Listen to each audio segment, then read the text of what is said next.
বিনা বেতনের প্রধান শিক্ষক তিনি।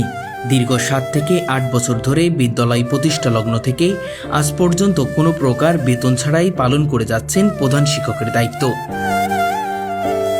শুধু তাই নয়, তিনি কোনো বেতন বা ব্যক্তিগত সুবিধাও চান না। নিঃস্বার্থভাবে মৃত্যুর আগ পর্যন্ত শিক্ষার্থীদের মাঝে জ্ঞানের আলো ছড়িয়ে দিতে চান।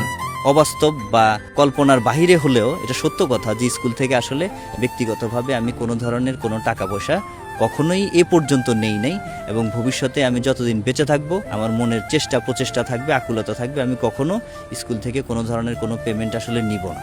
শুনতে অবাক লাগলেও এটাই সত্যি। ঢাকা বিশ্ববিদ্যালয় থেকে ফার্স্ট ক্লাস সেকেন্ড হয়ে বিএসসি ও এমএসসি সম্পন্ন করেছেন তিনি। এরপর একই বিশ্ববিদ্যালয়ের শিক্ষা প্রশাসন বিভাগ থেকে অর্জন করেছেন এমএড ডিগ্রি।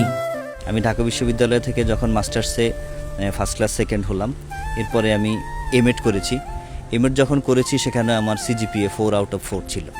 এর মানে হচ্ছে ফার্স্ট ক্লাস ফার্স্ট বলা যায়। এত মেধাবী একজন মানুষ চাইলে খুব সহজেই বিসিএস ক্যাডার হতে পারতেন, দেশের বাইরে সেটেল হতে পারতেন, কিংবা বিলাসবহুল জীবনযাপন করতে পারতেন। কিন্তু তিনি বেছে নিয়েছেন সম্পূর্ণ ভিন্ন এক পথ, মানবতার পথ, শিক্ষার পথ।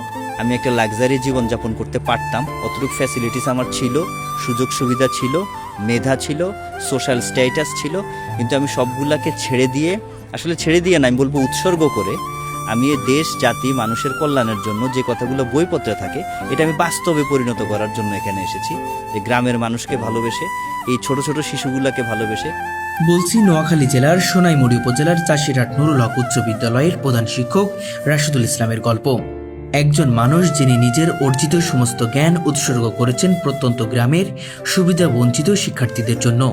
আমাদের প্রধান শিক্ষক কিন্তু আসলে ঢাকা বিশ্ববিদ্যালয়ের মতো বাংলাদেশের সবচেয়ে বড় বিদ্যাপীঠ থেকে ডিগ্রি নিয়ে এসেছেন। তার শিক্ষাগত যোগ্যতা কিন্তু আসলে অনেক বেশি। আর তিনি যে আসলে আমাদের এরকম ছোট্ট একটা গ্রামের শিক্ষকতা করছেন, এটা কিন্তু আসলেই অবাক করা ব্যাপার। আর তিনি কিন্তু আসলে আমাদের শুধুমাত্র একজন শিক্ষক না, তিনি একদম আমাদের পিতার মতো। ঢাকা শহরে বাড়ি, গাড়ি, জমি সবকিছু থাকার পরও তিনি ছেড়ে এসেছেন শহরের বিলাসিতা। বেছে নিয়েছেন গ্রামের মেঠোপথ, টিনের ছোট্ট স্কুল আর অসংখ্য স্বপ্নবৎ শিশুর মুখ। আমাদের যে প্রধান শিক্ষক অর্থাৎ হেড স্যার, ওনার হচ্ছে লাইফস্টাইল বা জীবনধারা একদমই সাধারণ। যেমন বাইরের যে স্কুলগুলো, এগুলোতে দেখা যায় যে প্রত্যেকটা হেড টিচার ওনারা একটা ভাব থাকে ওনাদের। সো আমাদের যেই টিচার, উনি হচ্ছে একদম মাটির সাথে মিশে যাওয়া মানুষ। একদম সাদামাটা জীবনযাপন করেন তিনি। নেই কোনো অহংকার, নেই কোনো দাম্ভিকতা কিংবা নিজেকে বড় করে দেখানোর প্রবণতা। তাকে দেখলে বোঝার উপায় নেই তিনি একটি উচ্চ বিদ্যালয়ের প্রধান শিক্ষক। তার চলাফেরা, কথা বলা ও আচরণ যেন বলে দেয় তিনি কতটা বিনয়ী একজন মানুষ। আমাদের ঢাকা শহরে বাড়ি আছে, আমাদের ফেনীতে বাড়ি আছে, আমার গ্রামের বাড়ি হচ্ছে ফেনীতে আমাদের 2টো বাড়ি আছে। আমাদের গাড়িও আছে, গাড়ি মেনটেন করে আমার বাবা করে, আমিও গাড়িতে চলাফেরা করেছি, গাড়ি মেনটেন করতাম। কিন্তু এগুলো আসলে একদম সত্য কথা, আমি আপনাকে বারবার বলেছি, মানুষের হৃদয়ের একটা আকুলতা থাকে, হৃদয়ের একটা চাহিদা থাকে। এগুলো আমাকে কখনো আকৃষ্ট করেনি, টানেনি। হ্যাঁ, টেনেছে হচ্ছে গ্রাম, টেনেছে হচ্ছে মাটি, মানুষ। কিন্তু আমার কাছে আপনি যে বললেন আমি মাথায় ছাতা নিয়ে মেঠো পথে হেঁটে এসেছি, এটাই আমার কাছে প্রিয়, এটাই আমার কাছে ভালো লাগে। আমি সাধারণ পোশাক পরি, সাধারণ জামা কাপড় পরে চলাফেরা করি। খুব বেশি ভালো জামা কাপড় পরে চলাফেরা করা বা খুব একটা বিলাসিতা, এটা আসলে আমার চরিত্রের মধ্যে এখন আর নাই। গ্রামের সাধারণ মানুষের মতোই খুব সহজ সরল জীবন তার, অথচ জ্ঞান, শিক্ষা ও মানসিকতায় তিনি অনন্য। সবচেয়ে সুন্দর বিষয় হলো তিনি শুধু একজন প্রধান শিক্ষক নন, শিক্ষার্থীদের কাছে তিনি একজন অভিভাবক, একজন বন্ধু, একজন আশ্রয়ের জায়গা। অন্যান্য স্কুলে যে প্রধান শিক্ষক আসতে ভয় করে, আমাদের ভিতরে ওরকম কিছু নাই। আমাদের বাবার মতন তিনি দেখাশোনা করেন। আমাদের প্রধান শিক্ষক এমন যদি প্রত্যেকটা স্কুলের প্রধান শিক্ষক হয়, তাহলে সেই স্কুলটাই অন্যরকম হয়ে যাবে। অন্য অনেক স্কুলে প্রধান শিক্ষককে দেখলে যেখানে শিক্ষার্থীরা ভয় পায়, সেখানে রাশেদুল হাসানকে দেখলেই বাচ্চারা দৌড়ে এসে তাকে ঘিরে ফেলে, ভালোবাসায় ভরিয়ে তোলে। আর তিনিও শিক্ষার্থীদের নিজের সন্তানের চেয়েও বেশি আদর, যত্ন ও স্নেহ দিয়ে আগলে রাখেন। পদবীর দিক থেকে হয়তো আমি প্রধান শিক্ষক, কিন্তু আমি স্কুলে ঢুকার পরে কখনো আমার এই বাচ্চাগুলা এই জিনিসটা ফিল করে না যে আমি প্রধান শিক্ষক। আমি বারান্দা দিয়ে যখন হাঁটি তখন ভয়ে সবাই ভিতরে জুবুথুবু হয়ে ঢুকে যায়, অন্যান্য স্কুলে যেটা হয়, এটা হয় না। আমি তাদের অনেক ক্লোজ, আমি তাদের অনেক কাছাকাছি যাই, তাদের সুবিধা অসুবিধাগুলো জানার চেষ্টা করি। তবে এই মহান মানুষটিরও একটি আক্ষেপ রয়েছে, তিনি নিজের জন্য সরকারের কাছে কোনো বেতন চান না। তিনি চান তার বিদ্যালয়ের শিক্ষার্থীরা আধুনিক শিক্ষার সুযোগ পাক। এজন্য প্রয়োজন একটি আধুনিক বিদ্যালয় ভবন। কারণ টিন ও ইটের তৈরি জীর্ণশীর্ণ ছোট্ট এই বিদ্যালয়ে বর্তমান সময়ে মানসম্মত শিক্ষা নিশ্চিত করা অত্যন্ত কঠিন হয়ে উঠেছে। আমাদের টিচারদের জন্য বেতন, আমাদের টিচারদের উন্নত জীবনযাপনের জন্য কোনো ধরনের কোনো হেল্প সাপোর্ট আমাদের প্রয়োজন নাই, এটা আমরা আশা করি না। গভর্নমেন্টের কাছে আমরা চাই গভর্নমেন্টের সুদূর প্রসারী নেতৃত্ব সৃষ্টি করার জন্য, বাংলাদেশকে লিড দেওয়ার জন্য, পুরো পৃথিবীর দরবারে বাংলাদেশকে টপ একটা সভ্য সুশিক্ষিত রাষ্ট্র হিসেবে পরিচিত করার জন্য যে শিক্ষার্থীগুলো প্রয়োজন, যে বাচ্চাগুলো প্রয়োজন, যে ভবিষ্যৎ প্রজন্ম প্রয়োজন, তাদেরকে প্রস্তুত করে দেওয়ার জন্য আমরা একঝাঁক নিবেদিত প্রাণ কর্মী এখানে আছি। আমরা চাই তাদেরকে সাপোর্ট দেওয়ার জন্য কিছু এডুকেশনাল সাপোর্ট, সেটা হতে পারে আমাদের ভবনটা, ভবনটার জন্য যদি আমাদেরকে সাপোর্ট দেওয়া হয়, পর্যাপ্ত আলো বাতাসের ব্যবস্থা করার বড় বড় রুম যেখানে আমরা তাদেরকে নিয়ে বিভিন্ন ধরনের অ্যাক্টিভিটিস করতে পারবো, তাদের জন্য বিভিন্ন ধরনের এডুকেশনাল কিট ব্যবহার করতে পারবো। এই সবগুলো জিনিস যদি গভর্নমেন্টের পক্ষ থেকে সাপোর্ট পাওয়া যায়, এটা আমার জন্য এনাফ। গভর্নমেন্ট যদি এই জিনিসটা দেখেন তাহলে এই ব্যাপারে আমার আর কোনো কথা নেই, আমি গভর্নমেন্টের কাছে সবসময় কৃতজ্ঞ থাকবো। আমি নিজেদের ব্যাপারে কিছু চাই না, স্কুলের জন্য, দেশ জাতির এই সন্তানগুলোকে গড়ে তোলার জন্য তারা যদি আমাকে একটু সমর্থন করেন, এটা আমার জন্য অনেক বড় জিনিস। অথচ এই বিদ্যালয়ের শিক্ষার্থীরা আজ জেলা, উপজেলা ও বিভাগীয় পর্যায়ে সুনাম বয়ে আনছে। আর এর পেছনে সবচেয়ে বড় অবদান রাশিদুল হাসানের অক্লান্ত পরিশ্রম ও ত্যাগ। 4-5 বছরের ব্যবধানে তারা উপজেলার মধ্যে কাবাডিতে অপ্রতিরোধ্য চ্যাম্পিয়ন, তারা জেলাতে গিয়েছে একাধিকবার চ্যাম্পিয়ন, তারা বিভাগীয় পর্যায় পর্যন্ত খেলে এসেছে। তারা ফুটবলের মধ্যে খেলেছে, ক্রিকেটে খেলেছে, সাঁতার, ভলিবলের মধ্যে প্রত্যেকটা জায়গাতে। তারা 16ই ডিসেম্বর, 26শে মার্চ, 21শে ফেব্রুয়ারির যে সরকারি কুচকাওয়াজ প্রদর্শনী হয়, ডিসপ্লে হয়, শরীরচর্চা প্রদর্শনী হয়, এগুলো সবগুলোর মধ্যে তারা একাধিকবার পর প্রথম স্থান অধিকার করে আমাদের স্কুলকে সম্মান এনে দিয়েছে। আপনারা শুনলে আরো অবাক হবেন, শিক্ষার্থীদের সঙ্গে তিনি নিজেই হোস্টেলে বসে খাবার খান। শিক্ষার্থীরা যে খাবার খান, প্রধান শিক্ষক হিসেবেও তিনি ঠিক সেই খাবার খান। নেই কোনো আলাদা আয়োজন, নেই কোনো ভেদাভেদ। একজন প্রধান শিক্ষক হয়েও তিনি নিজেকে কখনো শিক্ষার্থীদের থেকে আলাদা করে দেখেন না, বরং তাদের সুখ দুঃখ, কষ্ট, অনুভূতির সঙ্গে নিজেকে গভীরভাবে জড়িয়ে রেখেছেন।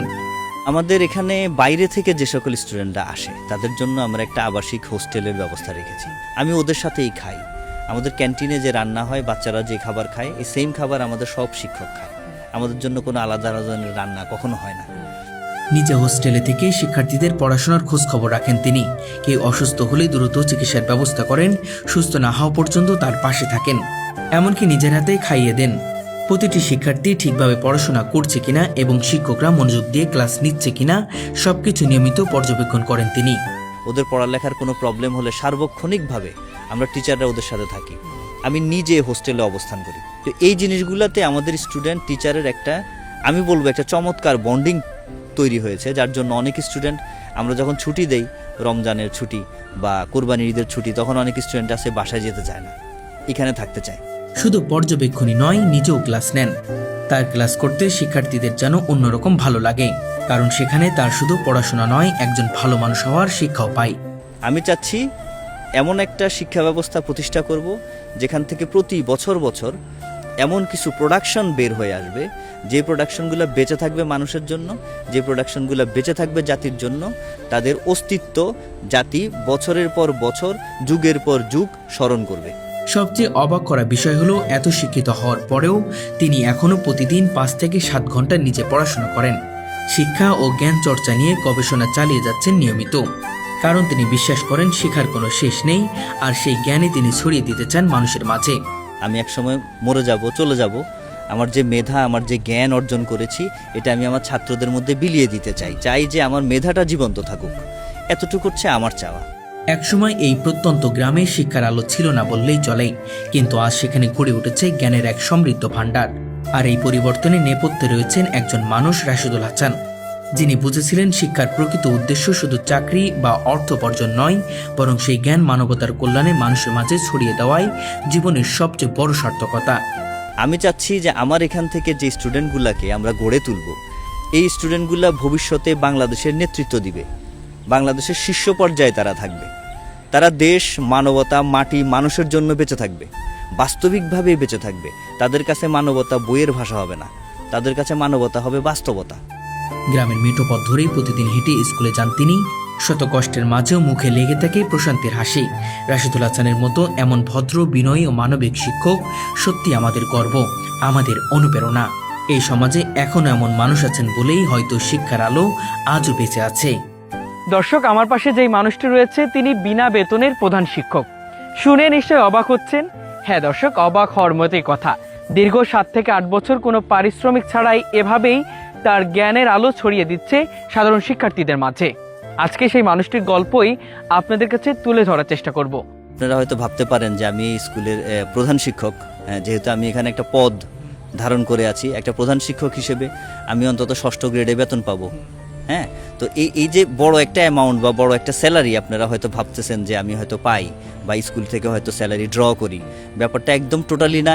চলছি, আসলে কিছু কথা থাক না, সব কথা বলার আসলে কি প্রয়োজন, চলছি, চালিয়ে নিচ্ছে আল্লাহ। স্কুল থেকে কোনো ধরনের সাপোর্ট আমাদের প্রয়োজন হয় না। আল্লাহ আমাকে সামাজিক একটা স্ট্যাটাস দিয়েছেন, আমার বাবা আছেন, আমাদের ঢাকায় বাড়ি আছে, আপনি তো বললেনই, আমার কিছুটা সাপোর্ট বিভিন্ন দিক থেকে এসে আমি চলতে পারি। আমি চাই একটা শিক্ষা ব্যবস্থা তৈরি করে দিয়ে যেতে, যেই শিক্ষা ব্যবস্থাটার জন্য নিশ্চিতভাবে একটা ফ্যাক্টরির মেশিনের মধ্যে যেমন 2000 সাবান বের হয়ে আসলে 2000 একই ডাইসে বের হয়ে আসে, আমি চাচ্ছি এরকম একটা এডুকেশন সিস্টেমের মেশিন তৈরি করে দিতে, যেই মেশিনের মধ্যে দিয়ে বছর বছর এই জাতির জন্য মানে সোনার সন্তানগুলো বের হয়ে আসবে, যারা দেশ জাতির জন্য বেঁচে থাকবে, যারা ঘুষ খাবে না, দুর্নীতি করবে না, দেশকে বিক্রি করে দিতে যে দ্বিধাবোধ করে না, এই জাতীয় হবে না। তারা প্রচলিত রাজনীতিবিদদের মতো হবে না, এই নোংরা রাজনীতিতে জড়াবে না। তারা দেশ, জাতি, মানবতার কল্যাণের জন্য নিজের সর্বোচ্চ মেধাটাকে ব্যবহার করে সায়েন্স অ্যান্ড টেকনোলজিতে ওয়ার্ল্ডের সাথে টক্কর দেওয়া যায়, এরকম একটা পজিশনে নিয়ে যাওয়ার জন্য প্রতি বছর বছর যে সন্তানগুলো বের হবে এরকম একটা মেশিন তৈরি করে দিয়ে যেতে চাই আমি। আলহামদুলিল্লাহ, আমি অত্যন্ত সুখী, আমি প্রশান্তি পাই, আমি অত্যন্ত সফল মনে করব সেই দিন নিজেকে, যেদিন আমার পরিকল্পনার এডুকেশন সিস্টেমটা জাতির মধ্যে বাস্তবায়ন করতে পারবো এবং জাতির মধ্যে আমার এই সন্তানগুলোকে আমি বড় বড় জায়গাতে দেখতে পারবো, সেদিন আমি সফল।